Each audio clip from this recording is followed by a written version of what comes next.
विधानसभेचं ढोल आणि मुद्द्याचं बोल. आम्ही नोटाचं बटन दाबणार आहे शेवटचं. 3 जण उमेदवार आहेत, जयश्री पाटील, गाडगे साहेब आणि पृथ्वीराज पाटील. गाडगेचं वातावरण जरा बरंच सुधीर दादा काटगीळ बाजी मारतील असं मला वाटतं. आणि पृथ्वीराज बाबा आता आलेत पिक्चर मध्ये, जयश्रीताई बी आताच आले. जो चांगला कार्यकर्ता आहे सर तोच येणार ना शेवटी. कोणाचं नाव घेऊन कोणाला हे करू शकतो आपण, नाराज करू शकत नाही. सगळे आपलीच माणसं असतात. आता काही लोक म्हणतात की विकास कामं सांगलीतली झालेली नाहीत, चांगली विकास कामापासून वंचित आहे. झालेली नाही म्हणतात. त्यांनी जरा सांगलीत फिरून यावं थोडंफार, म्हणजे कळेल. प्रत्येकाची मतं वेगवेगळी पडत असतात, असा विषय आहे. पण दादांनी होईल, दादांची काय अडचण येणार नाही. बघूया काय होतं. त्यामुळे त्यांचं जरा कामाचा मला म्हणजे जास्त माहिती. जोर आता जास्त करून गाडगी दादांचा वाढतो. दोघांची भांडणं तिसऱ्या लाभ होणार. चिन्ह तर दिसतंय गाडगी दादांचा. त्या सांगलीत सर्वांची पसंती ही सुधीरदादा गाडगेच आहे.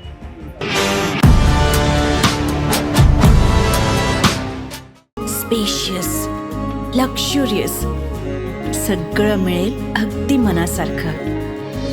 बटू बिल्डर्स यांचा नवीन गृहप्रकल्प गृहलक्ष्मी रचना. दर्शको, केके न्यूज मध्ये आपलं सहर्ष स्वागत आहे. विधानसभेचं ढोल आणि मुद्द्याचं बोल या केके न्यूजच्या विशेष कार्यक्रमाच्या माध्यमातून मी आज सांगली विधानसभा मतदारसंघाचा आढावा घेत आहे. विधानसभा निवडणुकीच्या अनुषंगानं सांगली विधानसभा मतदारसंघात इथल्या मतदारांच्या प्रतिक्रिया जाणून घेण्यासाठी कोण आहे त्यांच्या मनातला नेमका आमदार, यावरती आपण त्यांच्याशी संवाद साधण्यासाठी मी आता आलेलो आहे या ठिकाणी माधवनगर या शहरामध्ये. आणि माधवनगरात आल्यानंतर आज आपण इथल्या नागरिकांशी संवाद साधणार आहोत. सांगली विधानसभा मतदारसंघात एकीकडं महायुतीचे उमेदवार म्हणून विद्यमान आमदार सुधीर गाडगे रिंगणात आहेत आणि महाविकास आघाडीकडून पृथ्वीराज बाबा पाटील आणि अपक्ष जयश्रीताई पाटील अशी तिरंगी लढत होते. या तिरंगी लढतीमध्ये कोण बाजी मारणार हे आपण इथल्या मतदारांच्याकडून जाणून घेणार आहोत. आम्हाला नमस्कार.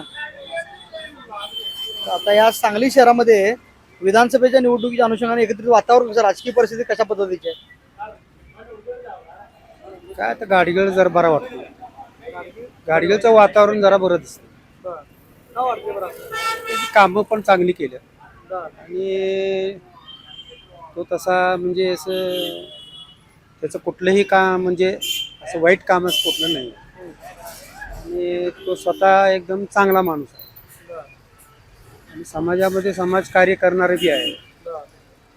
त्यामुळे तो बरा वाटतो. लोकांचा संपर्क कसा आहे? लोकांचा संपर्क बी चांगला आहे की त्याचा. पण आता त्यांच्या विरोधामध्ये आता महाविकास आघाडीचे पृथ्वीराज बाबा पाटील आहेत, इकडे जयश्रीताई पाटील आहेत, अशी तिरंगी लढत होते. कशा पद्धतीने मतं विभागली जातील असं वाटतं. त्यांची मतं विभागली जातील असं वाटतं. दोन्ही काँग्रेसच आहेत, त्यामुळं त्यांची मतं विभागली जातील असं वाटतं. फायदा मग कुणाला होणार? फायदा गाडगेला होईल असं वाटतं. पण इथं त्यांची विकास कामं एवढी फारशी नाही असं लोक म्हणतात. आम्हाला तर जातात ते आयुर्वेद पूल म्हणा, विश्रामबागचा पूल म्हणा, शमडोळीचे पूल म्हणा, शमडोळी दानोळी जातात. तर कामं झाल्यासारखं वाटतंय, म्हणजे बरं वाटतं. आणि पृथ्वीराज बाबा आता आलेत पिक्चर मध्ये, जयश्रीताई बी आत्ताच आलेत. त्यामुळे त्यांचं जरा कामाचा मला म्हणजे जास्त माहिती. विधानसभा निवडणुकीच्या अनुषंगाने सांगली आता राजकीय परिस्थिती कशा पद्धतीची आहे? कशा पद्धतीची राजकीय परिस्थिती आहे? काय आता जोर कोणाचा वाढतोय? जोर आता जास्त करून गाडगी दादांचाच वाढतो जोर. का बरं असं का? आता काय ह्यांच्यामध्ये काँग्रेस पक्षामध्ये दोन्ही पण कार्यकर्ते ते वहिनीने पण अपक्ष अर्ज भरलाय, बाबां पण पक्षाद्वारे त्यांनी पण निवडणूक लढा लागल्यात. त्यामुळे काँग्रेसचे दोन्ही कार्यकर्ते आहेत ते, त्यामुळे ते मतदान त्यांचा दोन्हीकडं फुटणार. त्यामुळे गाडगी दादांचा जोर वाढतोय आपल्याला. पण यंदा इथली लोक बदल पाहिजे म्हणतात, परिवर्तन पाहिजे. परिवर्तन पाहिजे, बरोबर आहे. खरं आता काय ऑप्शनच नाही आहे ना दुसरा. आता परिवर्तन होणार म्हणतात.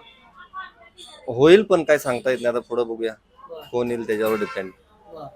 पुढचा चिन्ह तर दिसतंय गाडगी दादांचा, कारण का त्यांना आता पुढं काही अडचणच नाही आहे. त्यामुळं गाडगी दादा हे वाटतंय, तरी पण पुढे बघूया आता काय होतं. काय विधानसभेचा जोर कोणाचा आहे सांगलीत?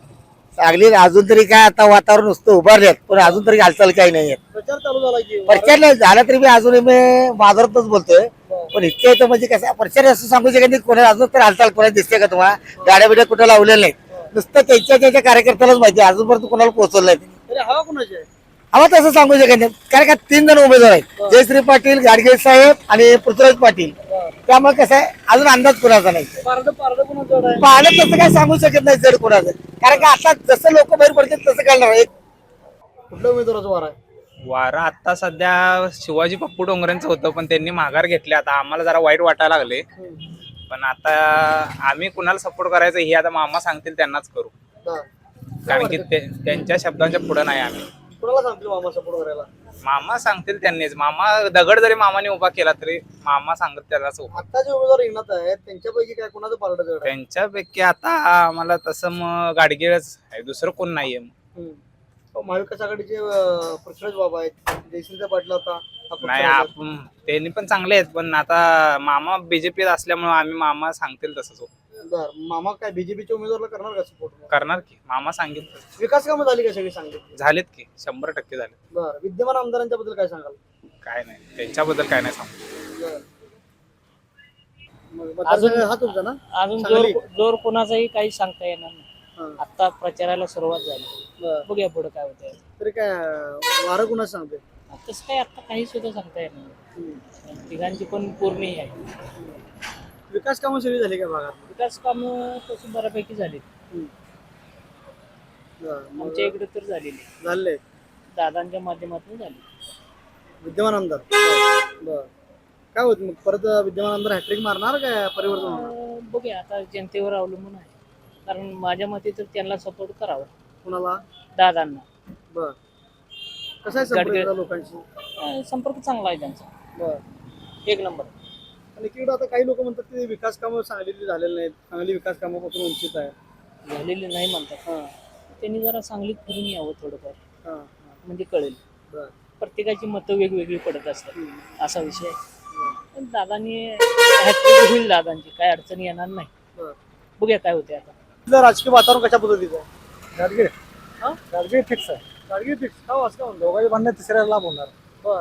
बाबाई बाबा खाणार देसाई खाणार बर. गाडगे इकडे जाणार नाहीत परिवर्तन पाहिजे म्हणतात सांगलीत लोक बदल पाहिजे बदल होणार म्हणतात. काम आहे ती आमच्या गावात 40-50 लाखाची काम आहे आता चालू काम आहे का बर. रस्ते चालू आहे गटरीचं काम चालू आहे सभा मंडपला शेड चालू आहे बर. पण तिथं संपर्क लोकांच्या बरोबर नाही म्हणतात फारसा विकास कामं नाही म्हणतात लोक. तरी कामात निधी कुठला केलेला नाही सगळा निधी इकडे आणलेला आहे आमच्या गावात बर. तसं संजय काकाचं काम नव्हतं फरकलंच नाही ते ती पडले बर. गाडगे काम भरपूर आहे तिथं. बर. विरोधकांचं काय आव्हान नसणार काय त्यांना मग? असं काय झालं तरी ज्येष्ठ आहे बरोबर होणार बाबांचा काही विषय नाही बर. काय क्रॉस झाला तर ज्येष्ठ आहे बरोबरच होणार बर. आणि डोंगरेने पण ज्येष्ठांना पाठिंबा दिलाय त्याचा फायदा देशाला होणार. दिला होणार की बर.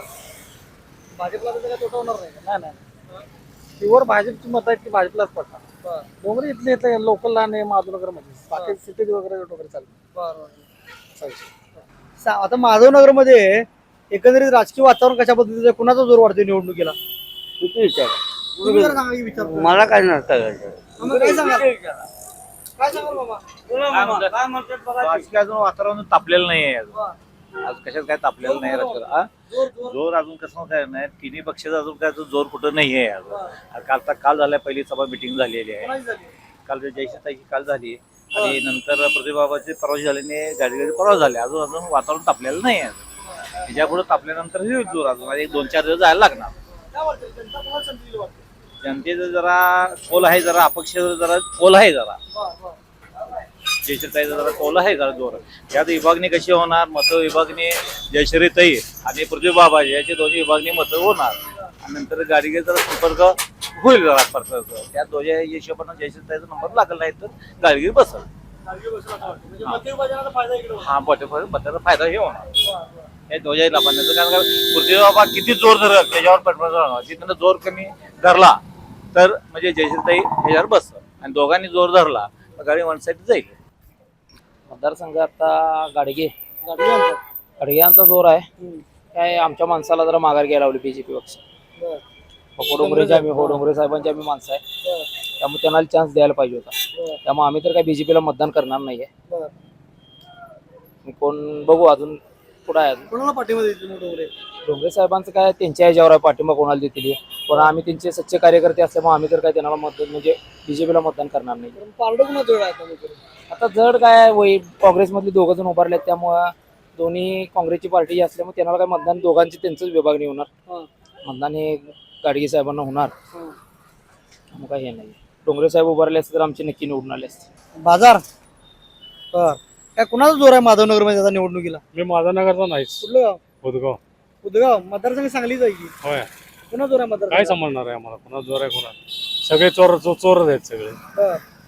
अहो EPS 95 आमचा 14 वर्षाचा संघर्ष करायला 800 रुपये पेन्शन आम्हाला, आणि लाडक्या बहिणीला तुम्ही देताय किती? 1500 रुपये. 1500. आणि आम्ही 14 वर्ष संघर्ष चालू आहे, रात्रंदिवस डोळे फोडलेत आम्ही, आणि आमच्या पदरात आहे 891 रुपये. आम्ही नोटाचं बटन दाबणार आहे शेवटचं. उमेदवार कोण मान्य नाही? नाही कोणा नको आहे मला. सरकारच्या कामावर नाराज आहे? नाराज आहे मी. दिल्लीपर्यंत जाऊन आलो, मोदीपर्यंत जाऊन आलोय मी. मोदी काय ऐकायला तयारच नाही ते. काय कशा पद्धतीची मग आमचा कमांडर अशोक राऊत म्हणून दिल्लीमध्ये अजून धरणं आंदोलन चालू आहे त्याची, काय? पण न्याय मिळाला नाही. नाही मिळालं. काय सांगलीत आता कोणाचा जोर आहे? आता सध्या तरी सुधीर दादा गाडगेळ यांचा जोर आहे. कारण त्यांनी सलग गेले आमदार झाल्यापासून कोणतंही न राजकारण करता सगळ्या सांगली शहरात आणि ग्रामीण भागात जिथं लागेल तिथं विकास कामं केलेली आहेत, आणि कोणतेही सामाजिक कामात ते सतत पुढं असतात. तर त्या सांगलीत सर्वांची पसंती हे सुधीरदादा गाडगेळच आहे. आणि हे जे आता आहेत काँग्रेसमधील ज्या फूट आहे त्याचा फायदा हा चांगलाच त्यांना होणार आहे. कारण गेल्या वेळी थोडक्या मतात ते निवडून आले होते, पण ह्या वेळेला भरघोस अशा मताने निवडून येणार आहेत. आणि जयश्रीताई पाटील यांनी थांबून पृथ्वीराज पाटील हे काँग्रेस टिकवण्यासाठी खूप असं चांगलं काम केलेलं आहे. आज काँग्रेस इथं कोणतीही नव्हती, पण गेले 10 वर्ष सतत सामाजिक कार्य करून आणि बाकीची इतर ही सगळी कामं धार्मिक कामं ही करून पृथ्वीराज पाटलांनी काँग्रेस इथं जिवंत ठेवली. पण ह्या सगळ्यांनी बाकीच्यांनी नाही, पण ही घराणीशाही करून पुटरे वादी तयार करून कणी जयश्रीताईंना उभा केलेला आहे. पण त्याचा काही फायदा होणार नाही, पण ह्या फुटीचा फायदा हा सुधीरदादा गाडगेळांनाच होणार आहे. विद्यमान आमदार त्यांच्या कामाबद्दल बरेचसे लोक म्हणतात त्यांनी सांगलीचा विकास झालेला नाही, त्याच्यानंतर लोकांशी संपर्क नाही त्यांचा. साहेब, मी माझं स्वतःचं उदाहरण सांगतो. मी इथं चिंतामण नगरमध्ये राहतो, पण मी एक दिवशी असा सामान्य कार्यकर्ता म्हणून गेलो तिथे. तर त्या ठिकाणी म्हटलं, दादा मग आमचा एक 200 मीटर रस्ता खराब झालेला आहे, तर तुम्ही तो करा. तर तुम्ही कुठल्या पक्षाचा आहे किंवा त्या वार्डात कुठला नगरसेवक आहे हे न पाहता त्यांनी तो 200 मीटर त्यांचं PN त्यांनी सांगितलं हे यांनी कोणता म्हणतात बघा, ते लिहून घ्या, आणि तो 6 महिन्याच्या आत झाला पाहिजे. आणि म्हणजे लगेच ते काम पण झालं आणि तो रस्ता पण केला. ते आम्हाला खूप बरं वाटलं.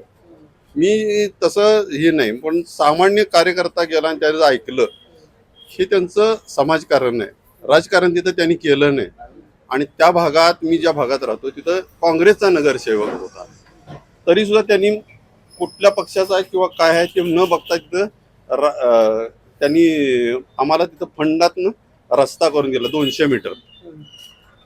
असं म्हणजे हे. आणि हे जे कोण म्हणतात ना काही कारण केलं नाही, तर त्यांनी PWT नंतर बांधकाम विभागाला जाऊन का नाही, नियोजन विभागाला जाऊन त्याची यादी घ्यावी. आणि सुधीरदादांनी किती फंड नंतर पुलांची कामं केली. अंकली पुलाचं काम केलं, नंतर आयुर्वेद पुलाला पर्यायी पुलाचं काम त्यांच्या केलेलं आहे. अशी बरीचशीच कामं त्यांनी सामाजिक कामं केलेली आहेत.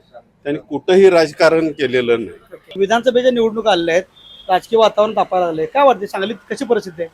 काय कुणाचा अंदाज घेता येत नाही, कधी कोण पलटी मारेल काय सांगता येत नाही. त्याचा काय अंदाज सांगता येणार नाही तुम्हाला. तसं आता हे महिला मंडळ असं जे हे झाले त्याचा काय अंदाज येत नाही. मी आता महिला मंडळाला उचलून ठेवलाय तर तिकडं आणि कोण राजकीय माणसं आहे तीच पण काय जोर आता सांगता येत नाही म्हणाले की सांगता येणार नाही कोणाचा आहे ते. कोण असावा आमदार सांगलीचा? जो चांगला कार्यकर्ता आहे सर तोच येणार ना शेवटी. कोणाचं नाव घेऊन कोणाला हे करू शकतो आपण, नाराज करू शकत नाही. सगळी आपलीच माणसं असतात. सांगली जिल्ह्यातली म्हणले की आपलीच माणसं आली सगळी. कोणाला आता देणार आपण? आमच्या मनातलं काय असं मी असं हे करू शकत नाही ना. काय सांगतो, काय वाटतं सांगलीतलं राजकीय परिस्थिती काय सांगाल? सांगलीत बघायला गेलं तर म्हणजे ज्या त्या पक्षातनं ज्या त्या नेत्याला तिकीट मिळत नाही म्हणून तो नेता अपक्ष उभारतोय. पण मला वाटतं की असं न करता की जनतेनं चांगल्या नेत्याला निवडून दिलं पाहिजे की तो विकासाच्या दिशेने काम करू शकतो, महिलांसाठी काहीतरी योजना आणू शकतो, त्याला जनतेनं निवडून दिलं पाहिजे असं माझं मत आहे. कोण बाजी मारेल मग सांगलीवर? सांगलीचं वातावरण बघितले तर मला वाटते सुधीर दादा काटगीळ बाजी मारतील असं मला वाटतं. काय वाटतं? कारण त्यांनी म्हणजे माझ्या अंदाजानं तरी विकासाच्या दिशेने थोडीफार कामं केलेली आहेत, त्यामुळे मला तसं वाटतं. महिलांसाठी काय केलं पाहिजे? महिलांसाठी बघितलं तर केलंय थोडंफार तर त्यांनी केलेलं काम आहे. पण मला वाटतंय काय तरी पण जनतेनं विचार करून चांगल्या नेत्याला निवडून द्यावं. अशाच नवनवीन अपडेट पाहण्यासाठी आमच्या KK न्यूज चॅनेलला सबस्क्राईब करा.